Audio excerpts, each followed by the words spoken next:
Dios te bendiga. Bienvenidos a nuestra plataforma Extensión Ministerios Filadelfia, llegando hasta donde Dios nos lleve. El tema de hoy se llama discípulos, servidores, siervos. Bueno, en el pasaje de Juan, capítulo 21, 20 al 25, encontramos la base para algunas observaciones que quiero hacer de este tema. Y es en relación a los servidores de Jesús. El Señor nos llama a personas con diferentes temperamentos, diferentes edades, diferentes experiencias y bueno, el Señor nos llama. Tenemos mucho que aprender respecto al llamamiento. Este pasaje arroja luz respecto a algunos asuntos importantes. Voy a leer. Dice: volviéndose Pedro, vio que lo seguía el discípulo a quien amaba Jesús, el mismo que en la cena se había recostado al lado de él, y le había dicho: Señor, ¿quién es el que te ha de entregar? Cuando Pedro le vio, dijo a Jesús: Señor, ¿y qué de éste? Jesús le dijo: si quiero que él quede hasta que yo venga, ¿qué a ti? Sígueme tú. Este dicho se extendió entonces entre los hermanos que aquel discípulo no moriría. Pero Jesús no le dijo que no moriría, sino: si quiero que él quede hasta que yo venga, ¿qué a ti?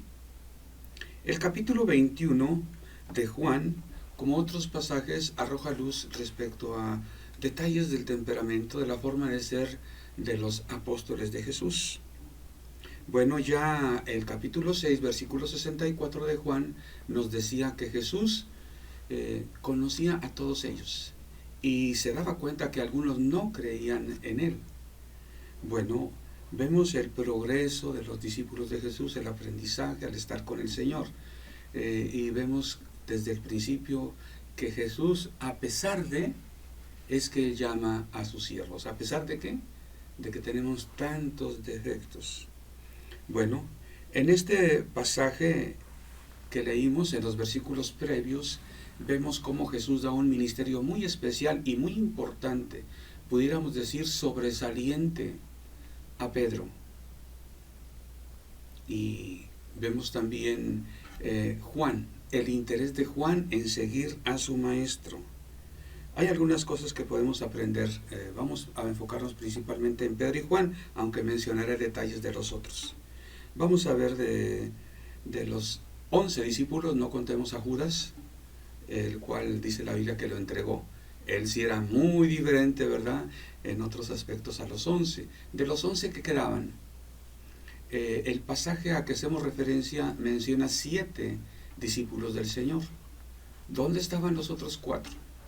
Bueno, en la pesca milagrosa no estaban, pero seguramente estaban cerca por ahí. Jesús les había dicho que lo esperaran a él en Galilea, y ahí encontramos a 7 de ellos. Pedro, hay algo que tenemos que aprender de Pedro. Dice la Biblia que Pedro dijo: voy a pescar. Fíjense que no les dijo: ¿qué les parece si vamos a pescar? O sería bueno que fuéramos a pescar.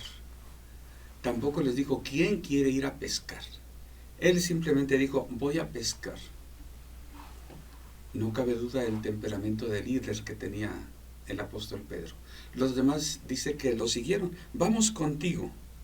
Eso es algo que tenemos que aprender del Señor, de Pedro. Hay algo más en relación a Pedro. Pedro era decidido. Cuando él quería hacer algo, lo hacía.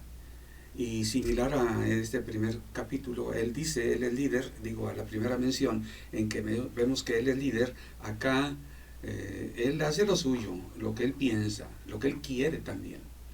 Cuando los versículos previos al pasaje que leímos en la pesca milagrosa, Juan es el que reconoce al Señor Jesús, que fue el que los guió a la pesca milagrosa. Dice: es el Señor. Pedro no se quedó contemplando ni se quedó platicando con los discípulos acerca del Señor. Él se bajó. Ya estaban relativamente cerca, se bajó. Dice nada más que se ciñó la ropa porque estaba desnudo, traía su short de pescador, se ciñó la ropa para ir de manera respetable ante su Señor. Se bajó y ahí los dejó. Que ellos vengan con la barca, que ellos acarreen los peces, que ellos jalen la red. Yo voy a ver a mi maestro. Esa fue decisión de Pedro. Tenemos mucho que aprender de él en este sentido. Bueno, pero lo más importante, creo yo, es cuando Jesús evidencia la forma de ser de Pedro, la madurez en todos los aspectos del apóstol. Por un lado le da un ministerio muy importante, muy trascendente, pero por otro lado, y como Jesús, si Jesús quisiera decirnos, miren, a pesar de como es Pedro, yo le estoy dando esta tarea. A pesar de como es Juan, yo le doy esta tarea. A pesar de como eres Matías, te doy esta labor. Y así a cada uno de nosotros. Creo que tenemos mucho que aprender ahí. Veamos si no. Dice Jesús, Simón, hijo de Jonás, ¿me amas más que estos? Me llama la atención que Jesús se dirige a Pedro como Simón, siendo que ya meses atrás le había cambiado su nombre. Podemos recordar que le había dicho, tú serás llamado Cefas, porque si Jesús fue el que le cambió el nombre, ya no llamarlo Simón Cefas, porque aquí al final de su ministerio, es en la última mención que hace Juan de trato con los apóstoles, porque le dice Simón, no solo Simón, Simón Bar-Jona, Simón hijo de Jonás. Está poniendo atención en el ser natural de Pedro. Bar-Jona, hijo de Jonás, hijo de junco, piedrita, hijo de junco. Bueno, el Señor Jesús le da una tarea importante, pero es importante que Pedro se diera cuenta en su nivel de madurez que tenía y lo que tenía que madurar. ¿Me amas más que estos? Pedro, ahí vemos cómo era Pedro, contesta rápidamente sí. Él no se pone a analizar toda la pregunta. Él no dice, ¿por qué me preguntaría? Pronto está para decir sí o para decir no. Recordemos cuando Jesús les dice que va a sufrir. Les dice, no Señor, en ninguna manera te acontezca esto. Recordemos cuando iba a ser aprendido, saca su espada y le hiere en la oreja al soldado. ¿Por qué le hirió en la oreja?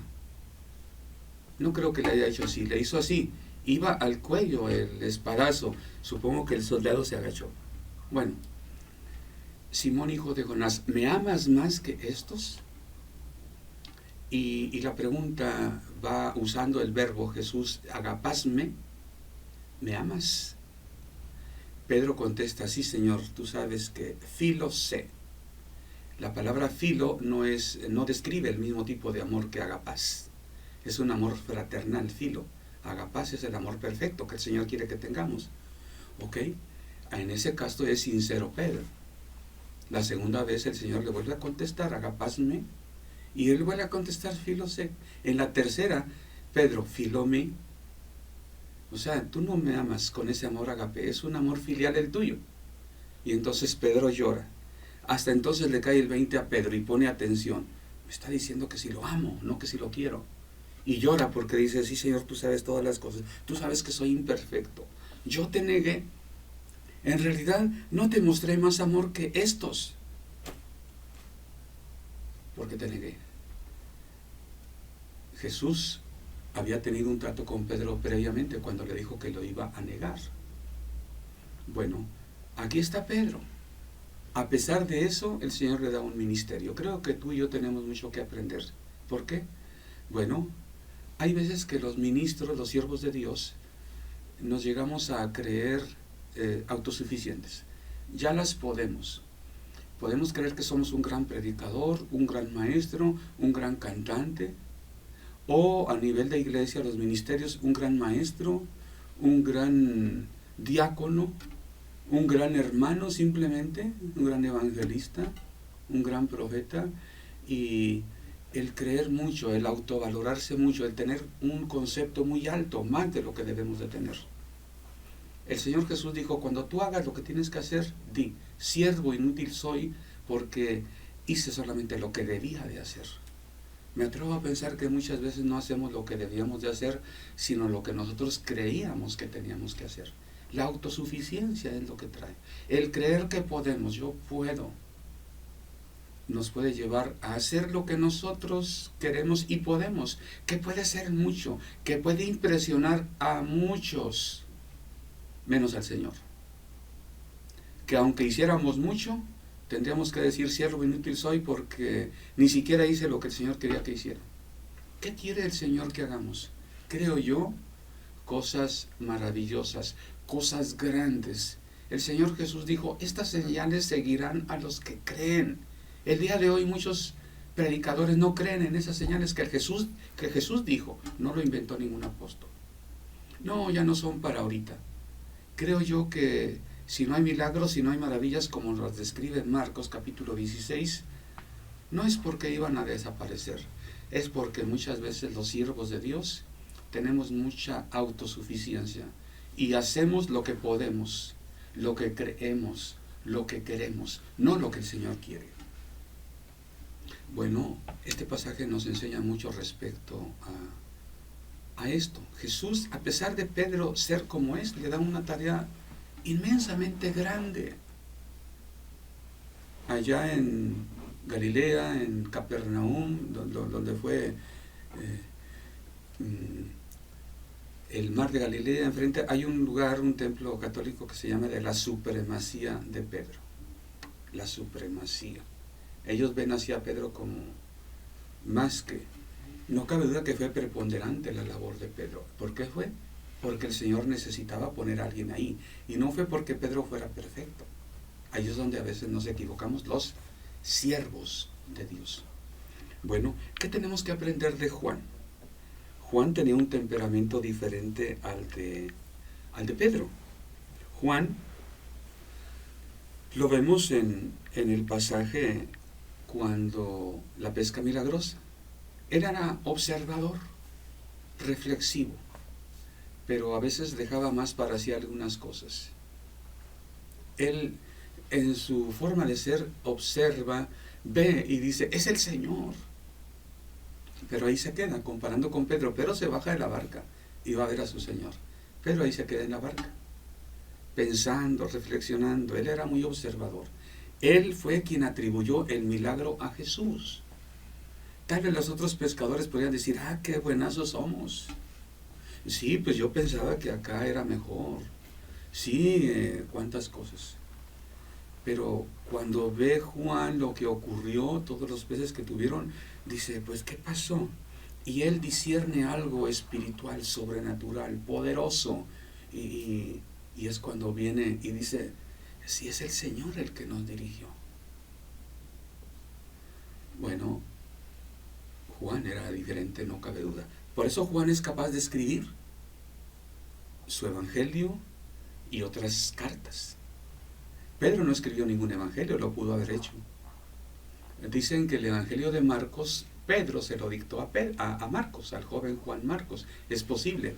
Pedro no tenía paciencia para estar escribiendo, para estar ordenando y la palabra correcta y adecuada. Marcos es el primer evangelio que se escribió, en época muy temprana. Pasaron 2 años y Pedro maduró. Pasaron los años y Pedro fue capaz de escribir, sentarse, un poquito de paciencia, un poquito mejor de reflexionar. ¿Y qué digo mejor en lugar de esto? Para que sea más claro, para que los hermanos lo entiendan, para moverlos, estimularlos a ir adelante, a no sentir mal cuando son atribulados por pruebas. En ocasiones Pedro se resiste y se opone contra la prueba, pero aquí les dice, hermanos, si son afligidos por un leve tiempo, no se preocupen. Miren, Pedro ya había madurado mucho. Insta a los cristianos para que con ejemplo los otros, los que no son cristianos, sean convertidos. La madurez, no cabe duda, es lo que el Señor quiere de cada uno de los servidores, que maduremos. Bueno, ¿qué más podemos ver de Juan? Dicen algunos comentaristas que aparentemente el capítulo 21 de este evangelio fue añadido posteriormente por el mismo apóstol Juan. Si tú lees el capítulo 20, vas a terminar de ver el capítulo y pareciera que ahí termina el capítulo. A veces yo hace tiempo pensaba, bueno, ¿Juan tiene 20 capítulos o tiene 21? Aparentemente tenía primeramente hasta el 20 y después hasta el 21. Lee el capítulo de Juan, las partes final, el capítulo 20, vas a ver que como si ya hubiera terminado el Evangelio. El 21 pareciera que Juan lo agregó. ¿Por qué?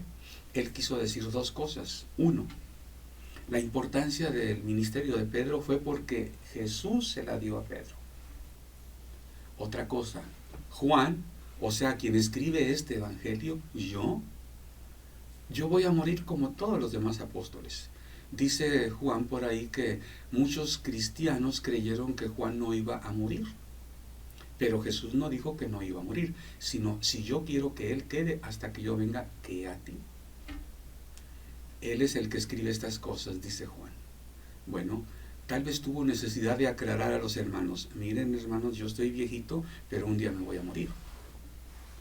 Lo que dijo Jesús era que si Él quería que yo quedara hasta que Él viviera, que tenía que limitar a Pedro.